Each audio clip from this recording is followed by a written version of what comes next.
Dear listeners, welcome to Faces of Digital Health, a podcast about digital health and how healthcare systems adopt technologies.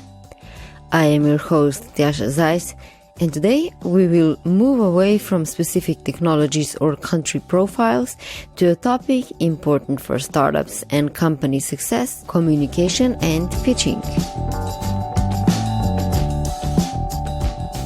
I spoke with Beth Susanne, international pitch coach from the US, based in Spain, who coached over 3,000 teams so far, over 200 in digital health.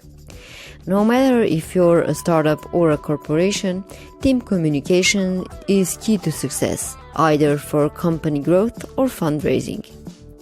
In the discussion you're about to hear, Beth explains what makes a presentation effective, why a personal story may not always be the best choice, and how important besides your words are your confidence and body language. Enjoy the discussion or click to the link in the show notes to go directly to our website where you can find the summary of this discussion.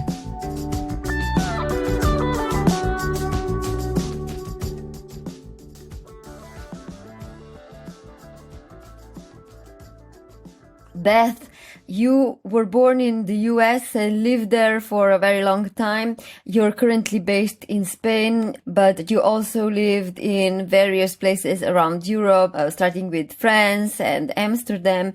Your children live in the UK. So why did you leave US in the first place? Why leave the land of opportunities? Initially, when I went to France, I was in university and I had enormous desire to go to France and see Europe and just to explore and to find out what it was like because I had only lived in the US. I grew up outside of New York City and in Los Angeles, and then I went to school in Northern California at University of California at Davis, just outside of Sacramento. So I had studied French, and I really was interested in finding out the European life was like, especially in France. After I graduated, I went to Washington, D.C. and worked for a number of years. And then I went to San Francisco, and I had always wanted to go back to Europe, but I had married a New Zealander. And so we kept going in the other direction. Then my children decided to go to university, one in London at Brunel and the other one at the University of St. Andrews in Scotland. And I had the feeling they would never come back to the US, and I had wanted to move back to Europe anyway. So I came back and ended up in Amsterdam actually for 4 years, which I really loved, and then moved to Spain. I'm in Barcelona, just south of Barcelona actually, in a little town called Sitges on the beach.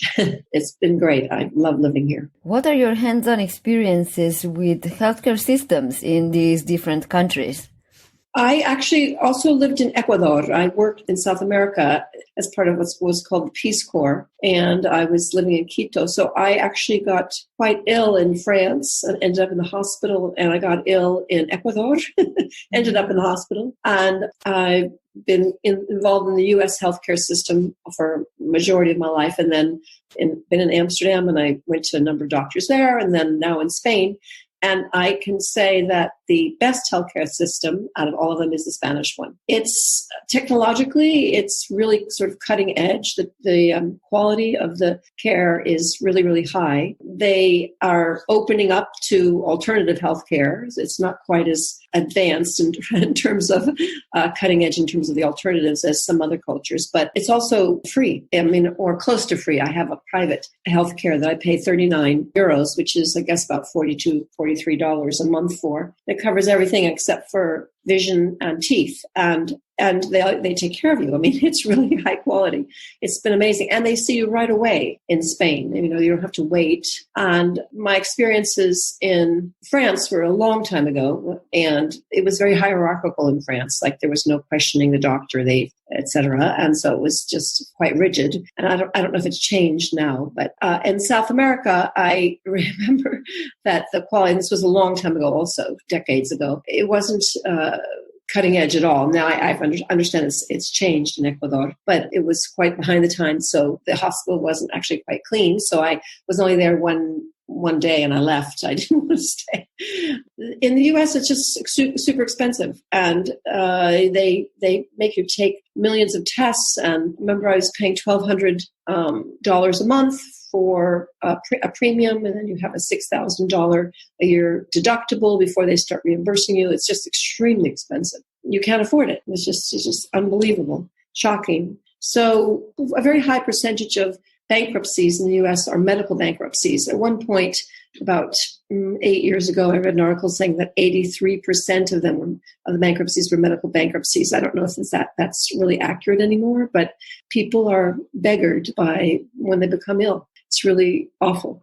Whereas in Spain, you're taken care of. It's amazing. And in the Netherlands, they have very high quality technology, and the doctors, they see you fairly quickly, but they are really hesitant or reluctant to give you help. The medication, it's the opposite of the U.S. The U.S., they just bombard you with the tests and the medication. In the Netherlands, you don't get the medication, you don't get the tests. They say, well, let's wait and see until you get really sick, and then you come back. Whereas in Spain, it's like a happy medium. It's really, really wonderful. What was your experience in the U.S. with the healthcare system when you worked as a strategist, for various projects? Yes, I worked consulting with healthcare architect firms in San Francisco. I coached them to win the UCSF Medical Hospital South Market, and I coached them to win the Mills Peninsula Hospital or Millbrae, I'm sorry. There was a real awareness of patient-centric care, sort of the healing properties of taking care of people so that they felt humanized instead of dehumanized. And this was quite a while ago. This was, 20 years ago or a bit more even. And it was quite ahead of its time, I think, in terms of, because it was in California and they were really aware of that they had to design the hospitals so that they would really be more places of healing instead of just curing. So that was mainly my experience. It also was extremely, extremely competitive. There was really a lot of qualified healthcare architects that were competing for some really huge projects. And UCSF Mission Bay, that's what it's called. UCSF Mission Bay is the 3 hospitals that I coached the winning team to win the project. And it was a huge project. It was like $2.1 billion, and it took a total of 8 years to finish the construction of the 3 hospitals. It was a big deal. Sounds quite different to what you're doing now, which is basically coaching teams from startups to be articulate about what they're doing and to gain funding from investors. So what are your experiences with the digital health startups and the solutions that they're building? Well, I moved to Europe 8 years ago, and a couple years before I moved, I started focusing mainly just on pitch coaching. So I did presentation coaching for 17 years in San Francisco and Silicon Valley area, and as one of the things that I did, as well as strategic planning and executive consulting and conflict resolution team building. But the presentation coaching, I had designed a 2-day course for their mid-level and top-level executives for my clients to understand how to fine-tune the value of what they were offering so that the people listening to it understood what differentiated their team and why they should win the project. So I had a lot of success with these huge projects. They won $400 million projects, $1.6 billion, $2.1 billion projects, and my clients did. And so I adapted the 2-day training that I did for their presentations to turn it into pitch coaching, because the venture capitalists, basically you just have a slightly different audience and you have to adapt a lot of what I was already teaching just to a slightly different audience. So that's what I did in Silicon Valley before I moved to Europe. And then when I came to Europe, I just focused on the pitch coaching initially because there's a huge need, and I had a lot of success at getting good results from coaching my teams to win the projects they're pitching for, or to win investment. And so once I moved here, I started just pitch coaching for investment. So for the last 8 years, and I've coached over 3,000 teams. Do you see any changes in what a pitch coach needs to offer the teams that he or she is working with? Because, investors kind of also learn the presentation styles people have. So that can potentially be problematic, I assume, if you're just working by a certain design and everyone's pitching in the same way. Well, the thing is that people don't all pitch in the same way and don't do it well. That's the issue. You have to pitch from your own authentic voice. So you have to find your voice. And many people have a little bit of difficulty because they're not clear about what they should be focusing on for their pitch and what they shouldn't be focusing on. So that's the first thing. It's like, what does the investor, what's their mindset? What do they want to hear? And since I've moved to Europe, I've coached 250 healthcare teams. So some are digital health tech, some are medical device and biotech. And then I've coached clean tech teams and AI teams and everything, fintech, ed tech, ag tech, food tech, everything. What do you see as different pitching digital health solutions or healthcare solutions compared to other industries? Digital health solutions have to show that they can have a payer, like the health insurance companies will sort of value it. That's their hump to get over, the barrier to get through, is that you have to be able to prove that what you're creating actually is medically valuable. And therefore, and it has to do it every time that someone uses your app or your platform. And the ideal is to have health insurance companies pay for it. So when you can have that, when you can get assurance agreement with health insurance companies that they're going to be paying for it, or that you've got a payer identified that is viable, that's the hump. That's the issue for digital healthcare. And the other thing is in digital health is that there's a lot of noise out there. There's like a lot of different companies doing a lot of different things. So how do you rise above all of the great things that are happening and have everybody know and then make sure it can scale? And that's a problem for a lot of companies. So how do you do that? What are the main problems people face, the main mistakes that they make when they try to create a pitch? Well, I don't know if it's a mistake that they make, but one of the things they need is they need to have launching customers or launching partners that have in their local area where they are first creating their app. Maybe it's in a certain country, and in Europe, you make sure that they have enough hospitals and payers and insurance companies that are interested in it, and they can get traction locally, and then they can scale to other countries. Or if there's a insurance company that it is sort of cross boundaries, which I'm not sure if there is, but if there is, that would be the ideal type of thing to get connected to. So it's about launching partners and launching customers. You have to show that you have a pilot, that you have uptake of people using your technology and that you've gotten results. So how do you approach understanding a specific problem? Because sometimes solutions are very technical, difficult to understand, and a lot of people that come into entrepreneurship from the technical side can get stuck in the technical details that can be very complex to understand for those that are not as technical as they are. Oh, well, you just have to ask enough questions to understand. They have to be able to explain it basically and simply so that I understand it. And once I understand it, then everybody can understand it, because I am not an engineer or a technical doctor.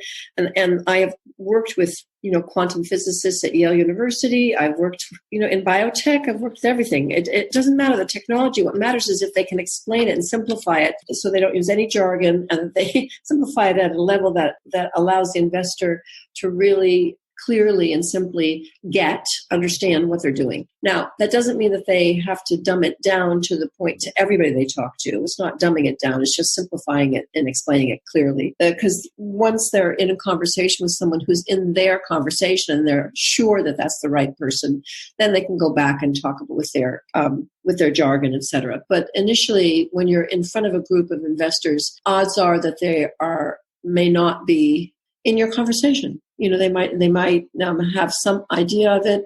They might not be an expert in it, and you have to be able to simplify it. What would your advice be on how can people simplify their missions, their ideas, their solutions? They try to explain it to someone who's not in their field and see if they understand it. And if they don't, allow them to ask questions about what it is they're doing. The key thing they have to figure out is what's the problem they're solving for? What is it their solution is doing? How does it work simply? And what else is out there that is sort of the benchmark, but what are they doing that's better and different? And what projects where are they in the process of getting it to market? And how are they going to get paid for it? So, I mean, a lot of people, they leave out the paying part. You're not clear about how they're going to make money doing this, right? And for digital in healthcare, that's extremely important, right? It's like you can have a great digital healthcare application, but if you can't prove that it works, number one, and number two, you don't have people lined up willing to pay for it, and nothing's going to happen. Do you see any changes in the last years, given that digital health is rapidly expanding and changing? There's more competition. What does that mean in terms of how you as an entrepreneur can pitch your solution in front of an investor who has heard 500 pitches before you? Well, I mean, all investors have heard 500 pitches before you. An average investor reads 1,200 decks every year. At least 1,200 decks come across their desk every year. Then they meet 500 people face to face. They do due diligence on 50 of them, and then they invest in 10, and they get the return on investment they want on one. So that's sort of who they're talking to. So the investor is looking for reasons to say no to you. So once you realize that, you have to figure out, what is a reason for them to say yes? And one of the reasons for them to say yes is if you have traction in the market. So how many people are using this? How many people, what's the impact been? What are your metrics about it? What's your network like? Do you have partners? Who have you lined up as partners that are like really high up in the value chain of people that matter for your technology? And how networked you are and who you have sort of on board either as advisors or as first pilots, or they're done with the pilots and now you're going to actually implement it and install it across a number of hospitals in a certain country or a couple countries, or you're expanding. All of that is what they're looking for. They want to know that there's momentum moving forward to scale and that you're getting really good results. So then you need good metrics. So what is, in your professional opinion, the role of individuals' appearance, confidence, and charisma? Because a lot of investors, especially in the US, will say that the idea is not as important as the team, because, if the team is right, then they'll make things happen, even if it's not the original idea that was presented to them. Right. Well, I read some numbers a few years ago, about 4 years ago, that said that in Silicon Valley, I think it was in the 80 percentile, of ideas the entrepreneur got a term sheet signed, and 83 or 84% of the people changed their technology by the time it actually got to market. So sometimes it was small changes, sometimes it was large changes. So yes, that's true. It is the team. It's extremely important.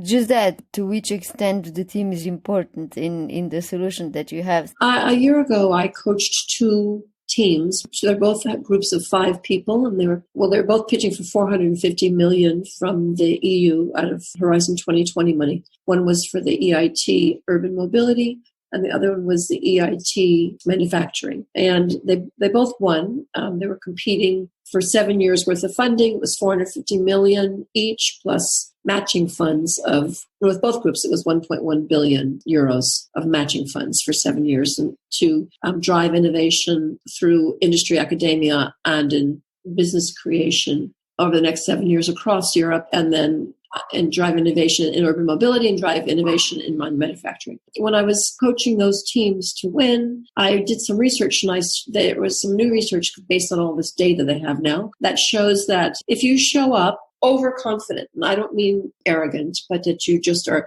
300% sure about what you're saying, you have a 58% better chance of getting the money or winning the project or getting hired, for instance. And if you show any hesitation, they think you're incompetent just because you're hesitating. Your demeanor and how you deliver what it is that you have to offer really, really matters. What you're saying, the content matters also, but your demeanor has to be aligned and really support the verbal message, the words that you're saying. So it has to all be aligned. So you have to choreograph how you're going to move your body. You have to sort of figure out how do you want to use your voice tone, because your voice tone and your body language make up 93% of what they're actually absorbing in a presentation. Only 7% is the words. If your voice tone and body language are not aligned with the message. So if you go up and you've got this great message to deliver, but your voice tone and body language are not really supporting that because you're being hesitant or you're looking down or you're talking too quickly or you're not looking people in the eye or you're not being confident enough in how you're presenting your information, you're not going to get the money. Sounds like a lot of work for somebody that has to be authentic on top of everything. I imagine that, for example, if you're an introvert and you're shy, it's very difficult to adopt all the skills that you mentioned. Right. And everybody can learn how to be a better presenter, a better pitcher, to pitch better. They like to hear from the CEO when they're pitching, sometimes the CTO, but I think they prefer the CEO. But sometimes you have to figure out who's better at pitching than you are. Sometimes if you're not really good at it, you can get better, but you have to really, really spend a lot of time to make it work.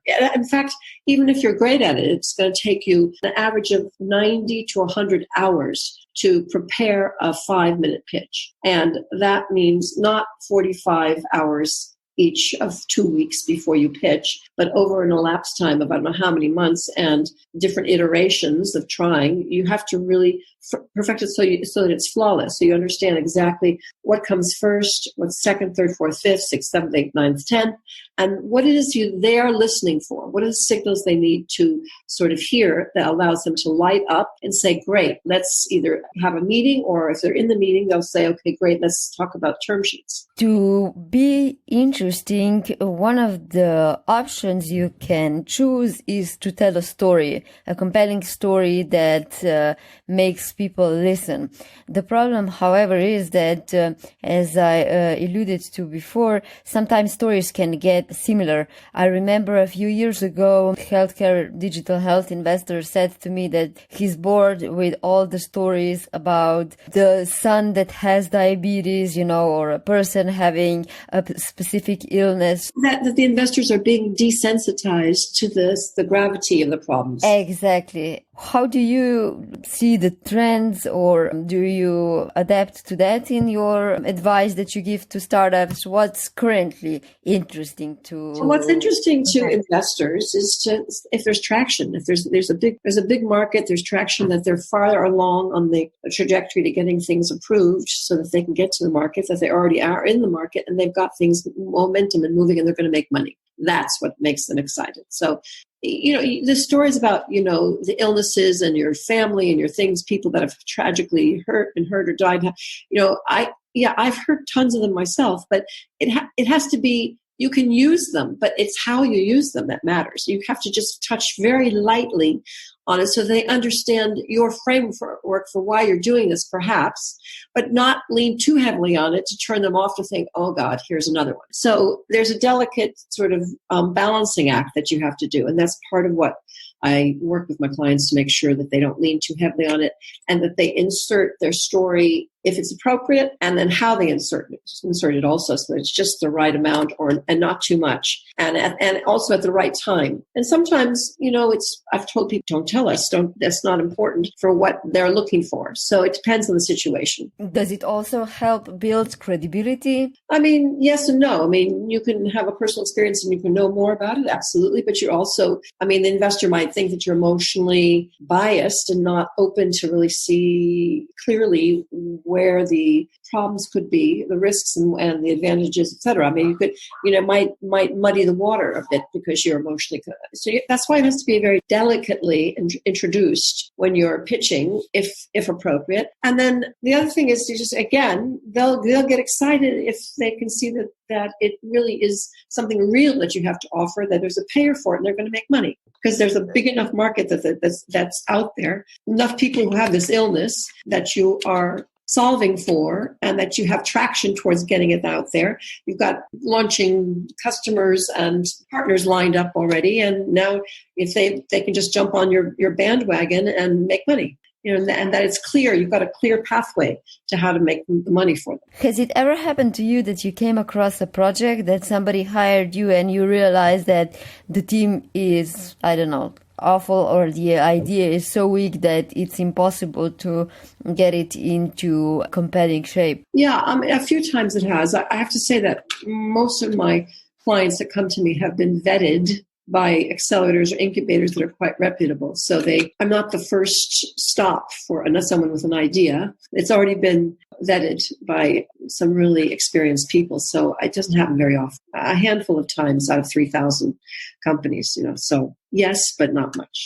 But what do you do in that case? Do you try to help the team? I just tell them, look, you're in a super crowded space. You don't have the right team. You're missing some key people in the team that you need, if that's the case. And you need to go back to the drawing board. I mean, I can coach you, etc., but it's going to be difficult to get investors interested in you. Startups are usually small teams, and the project that we mentioned before, when it was about building a completely new hospital, was obviously completely different. Can you allude a little bit to what was the difference in working with different sizes of the team and the effect that you could have as a facilitator, a graphic, basically negotiator, strategist? UCSF Mission Bay pitch presentation, there ended up being 55 people on the team and at least 40 different consultants. Some of them were the city of San Francisco. It was really quite complex. And so I coached the team that was pitching. I don't know. They had a lot of different people involved. They invited thought leaders in. Bill McDonough, who wrote From Cradle to Cradle. He came in, he was one of the consultants. So we had a lot of brainstorming sessions ahead of time to sort of see what some of the newest ideas were. And it's like healthcare of the future ideas, because they're designing these 3 hospitals, but they had to design it to sort of be there for 40, 50 years and be sort of cutting edge. So there are a lot of different people. And so it was just about keeping things moving, getting clarity, making sure things didn't get bogged down, and then coaching them at the end to make sure that they handled the questions and the possibilities. And the company that I was working with, they spent $300,000 on the proposal because it was $2.1 billion project. So, and they won, but there are other competitors, other companies that spent something similar and didn't win. To which extent were nurses and doctors and medical staff included in that project? We had big meetings of the nurses, the doctors, the administrators from UCSF that were in big facilitated meetings, and then with the architects, and you had citizens groups coming in to talk about what they wanted as patients, the nurses, the doctors, administrators, everybody. And if I understand correctly, basically your job as a facilitator was to bring all these people together. Well, yeah, the architect sort of invited everyone, and then I helped facilitate some of the meetings, and then I also helped facilitate the actual interview where they were, before the interview, prepare them for the interview. And I'd been working with that particular firm off and on for years, coaching their top level and mid-level executives to make sure that we could raise the presentation level of everyone, mid and upper level, so that they had a very wide and deep team of people who were qualified to articulate the value of who they were and what they did that differentiated them, because it was very, very competitive. Based on that, do you have any advice for bigger companies, bigger teams, because you also work with corporations, and when you have more people, you have to be more organized, and it's more difficult to keep the employee satisfaction. So based on your experience, what would your advice be? How to maintain that once the company grows? This also goes, to startups. You have to have meetings that are sort of touch points along the course of the project. So you have a kickoff meeting that gets clarity about, what the vision is for this project and mission, and then you get clarity about the roles, who's doing what on the project. You sit together and do that. And if you're in other countries, you have to have some remote people, but it's good to bring people together in person if you can. And then different phases of the project, you'd bring people together again. So I had meetings with different projects I had 30 different project meetings over the course of the years. And they went from projects that had as few as 8 people in the project to 55 people in the project. And you would then talk about, what was working, what wasn't working, what could be improved, and then what were some of the target dates for the project, what was behind, what wasn't, if there was agreement, how to handle conflicts, just decision-making, communication on the team, all of that had to be, we talked about it, and you agreed on how to set it up, and then you followed it, and then you checked in to make sure it was being followed. And then with some of my teams, I'd set up, train the leaders to do a short coaching, 15-minute coaching session with sort of a maximum of 6 people under them once a month to be able to sort of get their finger on what was working, what wasn't working, and what they needed to improve on. A lot of organization and a lot of coordination. Yeah, communication, right. A lot of communication. You have to ask and listen and then adapt and make changes based on what's happening. And if you didn't do that, things get out of control and people get unhappy and not productive because it's really gets into problems. And they used to hire me when they had projects that were on the edge of getting sued between the healthcare architect, the hospital, which is the client, and the construction company. And I would go in and facilitate. Basically, I would interview everybody, find out what was going on, and then I would facilitate a series of meetings, see if we could redo the communication and identify what was in the way, and then resolve it. And things worked out. I had a really good track record on that. It was difficult, but a good track record. So those are large projects. Now with the pitch coaching, they're shorter term and they're for a lot of money in short term. So it's from, $250,000, $500,000 up to 20, 30, 40, 50, 100 million. Or if it's consortia, like 450 million to 2.1 billion, depends. And I've coached, teams that are looking for money, but I've also coached people who are looking to be partners in big international law firms. I coached one of the youngest partners ever to become partner at Clifford Chance law firm. And I'm a pitch coach for University of Oxford. They have a new Oxford Foundry, which is their new accelerator. And at Imperial College, I was there with the EIT Climate Kick for years and the EIT Health. And you can adapt depending on who you're talking to. You have to understand what their key motivations are. What is it that are they looking for? And once you understand what they're looking for, you just need to adapt your problem and your solution and to what it is they need to hear if it's adaptable. You've been listening to Faces of Digital Health. If you liked the show, make sure to subscribe to be notified about the next episode automatically. If you have a minute, I will be extremely grateful if you leave a rating or a review wherever you get your podcast. It really supports the show. Stay tuned.